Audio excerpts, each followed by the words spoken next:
So hello guys, welcome back to my channel friends. So friends, यदि आप तैयारी कर रहे हैं क्लास 10th की 2022 के लिए यूपी बोर्ड एग्जामिनेशन के लिए, तो आप बिल्कुल सही जगह पर आए हैं, क्योंकि जो हमारे इस चैनल पर जो फिज़िक्स की तो सीरीज़ चली हुई है उसका तो जो सिलेबस है जल्दी ख़त्म होने वाला है। और जो है हमने आज से जो है केमिस्ट्री की सीरीज़ भी शुरू कर दी है फ्रेंड्स, ठीक है। जो कि क्लास 10th की साइंस की केमिस्ट्री की सीरीज़ आज की पहली वीडियो है फ्रेंड्स, फर्स्ट चैप्टर से हम कर रहे हैं। और फिज़िक्स की जो सीरीज़ है वो पहले से ही चली हुई है। यदि आप उसको भी देखना चाहते हैं तो आप जो है वीडियोस पर जाइएगा होम पर, और वहाँ पर आपको, या प्लेलिस्ट में जाइएगा, वहाँ पर आपको पूरे सिलेबस की पूरा एक से लेकर लास्ट तक के चैप्टर की जहाँ तक अभी हुआ है वहाँ तक आपको जो है प्लेलिस्ट मिल जाएगी। तो फ्रेंड्स, जो है केमिस्ट्री की फर्स्ट वीडियो जो है शुरू करते हैं फ्रेंड्स। देखिए, जो चैप्टर नंबर 1 है केमिस्ट्री का, वो कौन सा है? रासायनिक अभिक्रियाएं एवं समीकरण। ये यूपी बोर्ड क्लास 10th के लिए 2022 की अच्छी तैयारी हम आपकी करा रहे हैं, ठीक है। तो हैज़ 01 है फ्रेंड्स, आज का पार्ट 1 है, इसीलिए हैज़ 01 है। तो आज हम क्या क्या कवर करेंगे वो देख लेंगे। देखिए, आज हम कवर करेंगे रासायनिक समीकरण, संतुलित रासायनिक समीकरण हम करना, जो संतुलित समीकरण को करते हैं, संतुलित करते हैं, वो हम सीखेंगे इसी, ठीक है। तो देखिए, अब हम सबसे पहले पढ़ लेते हैं रासायनिक समीकरण क्या होती है, ठीक है। देखिए, जब ऑक्सीजन की उपस्थिति में मैग्नीशियम रिबन का दहन होता है, दहन तो फ्रेंड्स आप समझते होंगे, जो जलाया जाता है, ठीक है।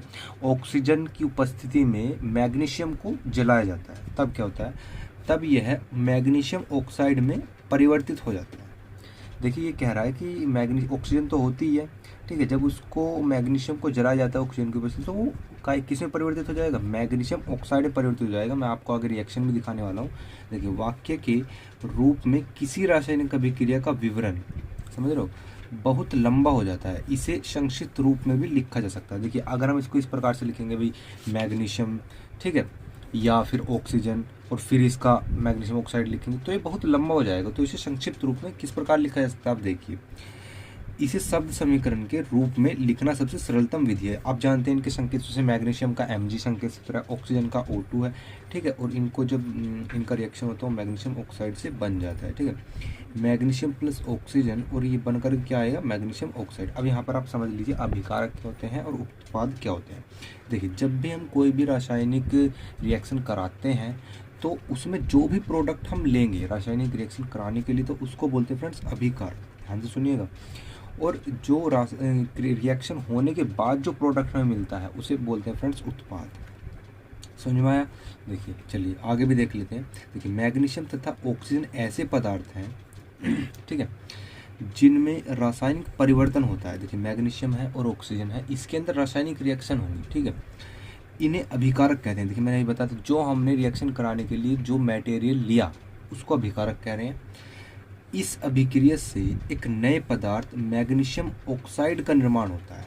अब यहाँ ये जो हमने मैग्नीशियम और ऑक्सीजन अभिकारक जो लिया और रिएक्शन करे, रिएक्शन करने के बाद हमारा बना मैग्नीशियम ऑक्साइड, ठीक है। तो ये क्या प्राप्त हो, जो भी प्राप्त होता है उसे बोलते हैं उत्पाद, इसे उत्पाद कहते हैं। तो आई होप फ्रेंड्स आपको जो अभिकारक है और उत्पाद है वो क्लियर से अच्छे समझ में आ गया होगा, ठीक है।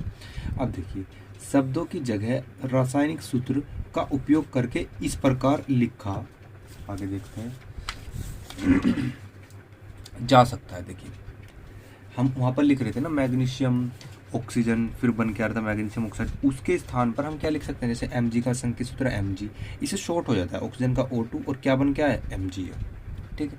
लेकिन फ्रेंड्स यहाँ पर ध्यान दीजिए, संतुलित समीकरण नहीं है, समझ पा रहे हो?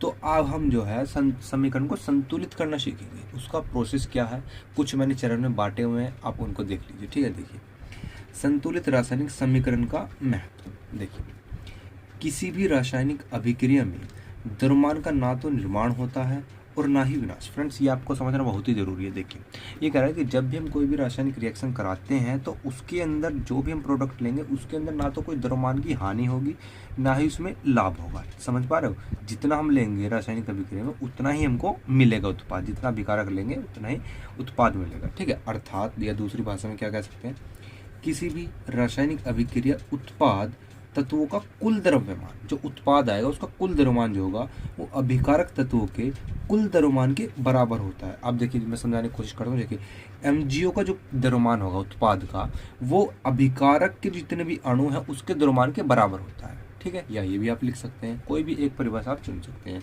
ठीक है। दूसरे शब्दों में रासायनिक अभिक्रिया के पहले एवं उसके पश्चात प्रत्येक तत्व के परमाणुओं की संख्या समान रहती है। समझ पा रहे हो?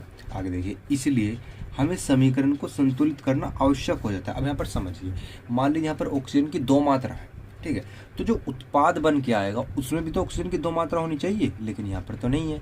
तो इसीलिए हम समीकरण को क्या करते हैं, संतुलित करते हैं, जिससे हमारा प्रोडक्ट जो है उतना ही बन जाए। अब यह हमने आपको बताया क्या कि उसमें ना तो द्रव्यमान की हानि होती है, ना ही क्या निर्माण होता है। ठीक है, अब आगे देखिए हम यहाँ पर एक एग्जांपल से आपको समझाने की कोशिश करेंगे। देखिए जिंक, मैंने जिंक ले लिया है और सल्फ्यूरिक अम्ल की मैं रिएक्शन कराता हूँ, तो क्या बनता है हमारा, जिंक सल्फेट बनता है और हाइड्रोजन बनता है।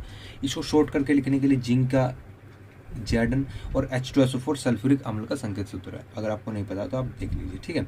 और जब हम इनकी रिएक्शन कराएंगे फ्रेंड, जो Zn है वो SO4 से जाकर के रिएक्शन करने के बाद ZnSO4 बना देता है और प्लस H2 को क्या कर देता है, विस्थापित कर देता है या इसमें से निकाल देता है। देखिए जो हमने Zn और प्लस H2SO4 लिया है वो तो फ्रेंड्स हमारा हुआ अभिकारक, जो हमने प्रोडक्ट लिया है वो। अब जो बनकर के आया है फ्रेंड्स वो क्या हुआ, वो हुआ उत्पाद। ठीक है, अब यहाँ पर हम सबसे पहले क्या करते हैं, सबसे पहले चेक कर लेते हैं फ्रेंड्स उसके अंदर परमाणुओं की संख्या कितनी है। जो भी मटेरियल हम ले रहे हैं उसके अंदर परमाणुओं की संख्या कितनी है। जैसे देखिए Zn का 1, ठीक है, इस साइड भी 1, ठीक है, इक्वल है। हाइड्रोजन के 2 अणु, इधर भी 2 अणु, ठीक है, इक्वल है। ठीक है, सल्फर का 1 अणु, ठीक है, O का सल्फर का 1 अणु, इधर भी सल्फर का 1 अणु, ऑक्सीजन के 4 अणु, ऑक्सीजन के 4 अणु। ये फ्रेंड्स बिल्कुल क्या है फ्रेंड्स, ये बिल्कुल संतुलित समीकरण, क्योंकि दोनों तरफ जो परमाणु की संख्या क्या है, बराबर है। यहाँ पर देखिए तत्व क्या है, Zn, H, S और O, मतलब जिंक, हाइड्रोजन, सल्फर और ऑक्सीजन। ठीक है, अब देखिए अभिकारक में परमाणु की संख्या देखिए 1 है, इधर भी 1 है, क्लियर है। ये उत्पाद है, उत्पाद मतलब ये वाला, और अभिकारक हो गया ये वाला। ठीक है, समझ पा रहे हो। हाइड्रोजन की मात्रा 2 है, मतलब 2 है, ठीक है। सल्फर 1 है, 1 है, ठीक है। ऑक्सीजन 4 है, 4 है। इसका मतलब क्या होता है फ्रेंड्स, इसका मतलब है अगर दोनों और उत्पाद और अभिकारक में परमाणु की संख्या इक्वल हो तो वो क्या होगा फ्रेंड्स, वो हमारी समीकरण संतुलित हो जाती है। ठीक है, अब एग्जाम्पल ले लेते हैं, जो असंतुलित समीकरण है उसको हम संतुलित करने की आपको समझाने की कोशिश करेंगे। ठीक है, देखिए मैंने क्या लिया, Fe ले लिया और H2O ले लिया। ठीक है, अब इससे जो रिएक्शन बनेगी, जब हम इसको मटेरियल को ले लेंगे तो रिएक्शन में हमें प्राप्त होगा Fe3O4 और H2। समझ रहे हो, आयरन है और ये क्या है, ये फ्रेंड्स मतलब भाप के रूप में हम इसकी रिएक्शन कराते हैं। जो ये H2O है यहाँ पर, वैसे तो जलीय अवस्था में होता है, लेकिन भाप की अवस्था में अगर रिएक्शन करते हैं लोग तो वो बनता है Fe3O4 प्लस H2O वहाँ से विस्थापित हो जाता है। अब ये असंतुलित है। अब यहाँ पर आप देख सकते हैं Fe का यहाँ पर 1 अणु, लेकिन Fe का यहाँ पर 3 अणु है। समझ पा रहे हो, तो वही चीज़ हम करेंगे। तो चरण 1 में हम क्या करते हैं, मैंने बायोडाटा चरण बाय चरण लिखा हुआ है, पर ध्यान से पढ़ते रहिएगा। ठीक है, देखिए रासायनिक समीकरण को संतुलित करने के लिए सबसे पहले प्रत्येक सूत्र के चारों ओर एक बॉक्स बना लीजिए। आप ये जो रिएक्शन लिखी हुई है इसके चारों ओर जो प्रत्येक जो हमारा जो मटेरियल लिया है उसके चारों ओर एक बॉक्स बना लीजिए। ठीक है, समीकरण को संतुलित, ये देखिए करते समय बॉक्स के अंदर कुछ भी परिवर्तन मत कीजिए। चरण 1 में हमारा सिर्फ इतना काम है, जो हमने जो ये लिए थे FeH2O, Fe3O4 और H2O लिए थे, इसके चारों ओर मैंने क्या कर लिया, इसके चारों ओर मैंने बॉक्स बना लिया फ्रेंड्स। ये आपको दिख रहा होगा, ये रहा, ये मैंने बॉक्स, अभी कुछ भी परिवर्तन मैंने नहीं किया, सिर्फ बॉक्स बनाया। ठीक है, यहाँ तक आपको समझ में आ गया। ठीक है, अब चरण 2 देखिए, चरण 2 के अंदर क्या होता है, चरण 2 पढ़िए। देखिए चरण 2 में फ्रेंड्स असंतुलित समीकरण में उपस्थित विभिन्न तत्वों के परमाणुओं की संख्या की सूची बना लीजिए। अब जो है फ्रेंड्स एक ऐसी सारणी बनाइए, एक साइड तो लीजिए लेफ्ट हैंड साइड में अभिकारक, जैसे लेफ्ट हैंड साइड तो अभिकारक के अणु होंगे, और ये राइट हैंड साइड है, मतलब ये राइट हैंड साइड तो ये इसके अंदर उत्पाद के अणु होंगे। ठीक है, और एक साइड बना लीजिए तत्व के। तो तत्व इसमें 3 है, Fe है, हाइड्रोजन है और ऑक्सीजन है। तो Fe, हाइड्रोजन और ऑक्सीजन। इस साइड कितने, Fe का 1 अणु है तो मैंने यहाँ 1 लिख दिया। ठीक है, इस साइड Fe के 3 अणु है तो मैंने 3 लिख दिया। क्लियर। हाइड्रोजन के इधर कितने, 2 अणु हैं, 2 लिख दिया। इधर कितने हाइड्रोजन के, 2 हैं, 2। ठीक है, ये इक्वल है। ऑक्सीजन का इसमें 1 है, 1 लिख दिया, ये रहा। ठीक है, इधर कितने, 4 है, इधर 4 लिख दिया। कोई प्रॉब्लम यहाँ तक। चलिए अब चरण नंबर 3 देखते हैं।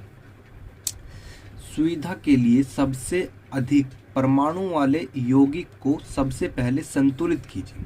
अब फ्रेंड्स इसमें क्या करते हैं, इसके अंदर जो यौगिक हैं ये इसमें जिसके परमाणु अधिक है सबसे, उसको सबसे पहले संतुलित करते हैं। समझ पा रहे हो, जैसे कि हमारा क्या है फ्रेंड्स, देखिए, चाहे वह अभिकारक हो या उत्पाद, चाहे वो अभिकारक वाली साइड में हो, लेफ्ट हैंड साइड में हो या राइट हैंड साइड में, कोई सा भी हो, उसके अणु जो है अधिक होने चाहिए। हम सबसे पहले उसको उठाते हैं, ठीक है। उस यौगिक में सबसे अधिक परमाणु वाले तत्व को चुनिए। मैं जैसे चुन लेता हूँ, जैसे ऑक्सीजन की इधर 4 है तो मैं ऑक्सीजन को यहाँ से चुन लेता हूँ, ठीक है। क्योंकि इसने अभी कहा ना, अभिकारक और उत्पाद में किसी के भी परमाणु ज़्यादा हो उसको आप चुन लीजिए। तो इधर 4 है, इधर 1 है, तो मैं ऑक्सीजन यहाँ से उठा लेता हूँ, ठीक है। इस आधार पर चलिए आगे पढ़ते हैं। हम Fe3O4 और उसके ऑक्सीजन तत्व को चुनते हैं। देखिए, और मैंने अभी बताया आपको, ऑक्सीजन को हम यहाँ से चुन लेते हैं। दाईं ओर ऑक्सीजन जो है कि 4 परमाणु है, जबकि बाईं ओर केवल 1 है। इधर 4 है, इधर इस साइड और इस साइड कितना है, 1 है, तो हम इसको चुन लेते हैं, ठीक है। देखिए, ऑक्सीजन के परमाणु हम इस टाइप के एक सारणी बना लेते हैं। ऑक्सीजन के परमाणु अभिकारक और उत्पाद दोनों ओर दिखाना होगा हमें। तो फर्स्ट पहली स्थिति क्या थी, और जब हम उसमें कुछ बदलाव करेंगे तो उसके बाद उसकी स्थिति क्या होगी वो देखते हैं। देखिए, अभिकारक में H2O के अंदर 1 परमाणु है, उत्पाद के अंदर यहाँ पर 4 परमाणु। ऑक्सीजन के, ये ऑक्सीजन के 4 है, तो यहाँ पर मैंने 4 इस तरह से दर्शाया। यहाँ पर 1 है तो यहाँ पर मैंने 1 इस तरह से दर्शाया, ठीक है। अब मैं क्या करूँगा, इधर 4 है, इधर 1 है। अभी अब फ्रेंड्स यहाँ पर ध्यान दीजिए, अगर मैं इस 1 में 4 की गुना कर दूँ तो ये भी 4 हो जाएंगे, समझ पा रहे हो। अगर मैं इस 1 में 4 की मल्टीप्लाई कर दूँ, 4 अणु ले लूँ ऑक्सीजन के, तो 4 की 1 में गुना करोगे तो 4 हो जाएंगे। मतलब इधर भी 4 हो जाएंगे और इधर भी 4 हो जाएंगे। इसका मतलब है कि हमारा जो ऑक्सीजन है वो संतुलित हो जाएगा, ठीक है। यह याद रखना आवश्यक है कि परमाणुओं की संख्या को बराबर करने के लिए हम अभिक्रिया में शामिल तत्वों तथा यौगिकों के सूत्रों को नहीं बदल सकते। हम जो है इनको संतुलित करने के लिए तत्वों के जो सूत्र हैं हम उनको चेंज नहीं कर सकते। हम सिर्फ मल्टीप्लाई या इतने गुना ले सकते हैं। जैसे ऑक्सीजन को 4 गुना ले लिए, ठीक है, इस टाइप से हम ले सकते हैं। जैसे कि यहाँ पर दिखाया हुआ, जैसे कि ऑक्सीजन परमाणु को संतुलित करने के लिए, यहाँ पर देखिए, लिए हम 4 गुणांक लगाकर 4H2O लिख सकते हैं। समझ पा रहे हो। जैसे कि मैंने यहाँ पर 4 गुणांक यहाँ पर लगाया और 4H2O यहाँ पर लिख दिया, गुणांक लगा कर सकते हैं, ठीक है। लेकिन H2O4 या H2 इसका होल फोर्ज नहीं लिख सकते। समझ पा रहे हो कि भाई हमने ऐसे कर दिया कि भाई यहाँ पर ऑक्सीजन है, इसको हमने 4 बना, नहीं, हम सिर्फ गुणांक में लिखकर ही हम दिखा सकते हैं कि इसके इतने परमाणु जो यहाँ पर बनेंगे, ठीक है। अब हमारा जो बदलाव हुआ संतुलित करने के बाद वो क्या हुआ फ्रेंड, देखिए Fe तो ऐसी कैसी रहा। अब हमने 4 की गुना अभिकारक में की थी तो 4 यहाँ पर आ गए, ठीक है, H2। फिर Fe3O4, O4 इधर हो गया और H2। अब फिर से चरण 4 में देखिए, अब जो है इसमें क्या करते हैं, फिर से हम सारणी यहाँ पर बना लेते हैं। देखिए, Fe तथा H परमाणु अब भी संतुलित नहीं है। देखिए, O तो हमारा संतुलित हो गया, लेकिन H और Fe अब भी संतुलित नहीं है। देखिए, इनमें से किसी एक तत्व को चुनकर आगे बढ़ते हैं। फिर से वही अधिक परमाणु वाला उठा लीजिए, फिर आगे बढ़िए। अब हम आंशिक रूप से संतुलित समीकरण में हाइड्रोजन परमाणु को संतुलित करते हैं। अब यहाँ से मैंने हाइड्रोजन परमाणु उठा लिया, ठीक है। हाइड्रोजन परमाणु को बराबर करने के लिए दाईं ओर हाइड्रोजन अणु की संख्या को 4 कर देते हैं। अब देखिए, समझिए यहाँ पर क्या है। देखिए, मैंने यहाँ पर हाइड्रोजन के परमाणु लिखा, अभिकारक लिया, उत्पाद लिया, ठीक है। प्रारंभ में क्या स्थिति थी और संतुलित करूंगा मैं, उसके बाद क्या स्थिति होगी। देखिए, प्रारंभ में स्थिति क्या है, 4H2O है, समझ पा रहे, 4H2O है, 4H2 है, ये 4H2 मैंने लिख लिया। उत्पाद के अंदर H2 है, दिख रहा है, मतलब H2 है। जो H2 के अंदर कितने अणु हैं, 2 हैं फ्रेंड्स, तो यहाँ पर 2 मैंने बाहर लिख दिया। यहाँ पर जो है H2O में 4H2O के अंदर कितने अणु हाइड्रोजन के, 4। इस 4 की 2 में मल्टीप्लाई हो जाएगी फ्रेंड्स, 4 दूनी 8, मतलब हाइड्रोजन के 8 अणु, तो मैंने 8 बाहर लिख दिया। समझ में आया फ्रेंड्स, ठीक है। अब संतुलित करूंगा मैं, इधर तो 2 अणु हैं, इधर 8 अणु हैं, तो मैं क्या करूंगा, उत्पाद के अंदर अगर मैं 4 गुणांक लगा दूं 2 में तो 8 बन जाएगा। भाई 2 चौक 8, मतलब इधर भी 8 हो जाएंगे और इधर तो 8 है ही, क्योंकि 8 के हमें इक्वल करना है फ्रेंड्स, समझ पा रहे हो ना।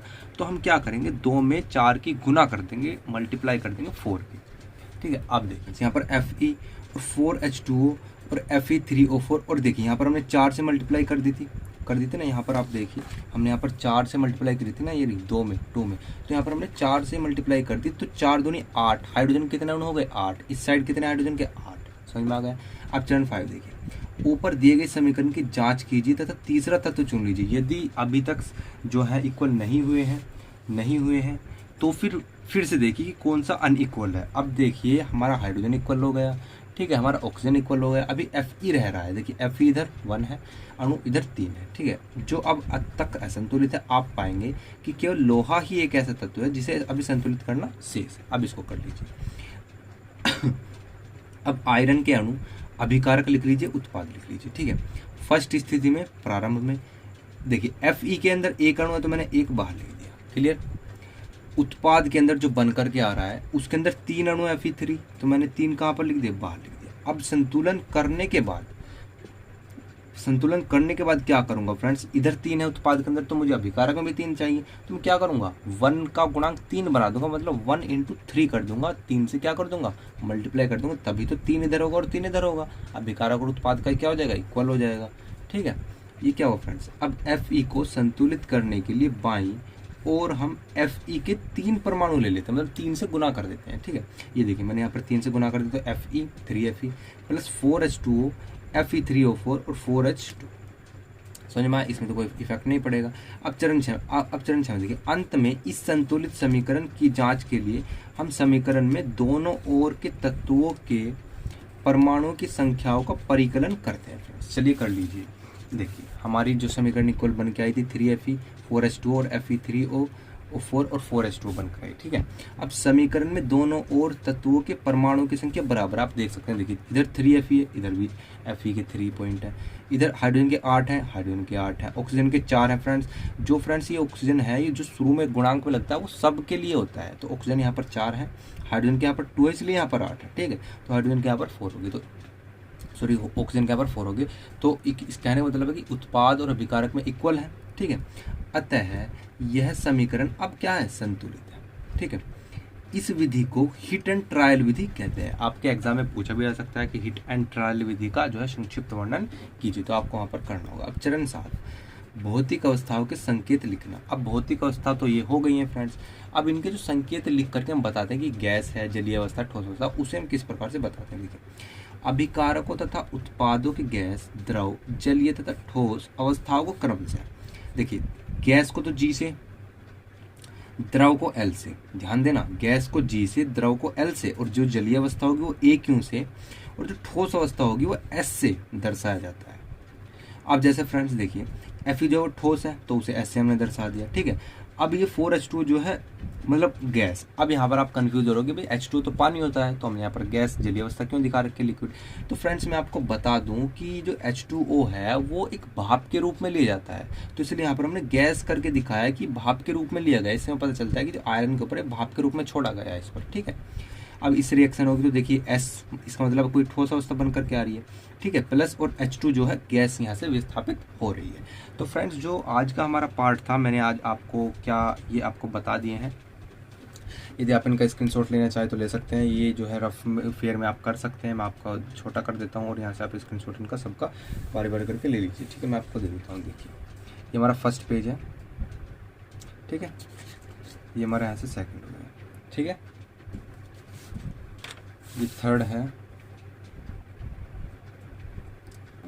ये फोर्थ है।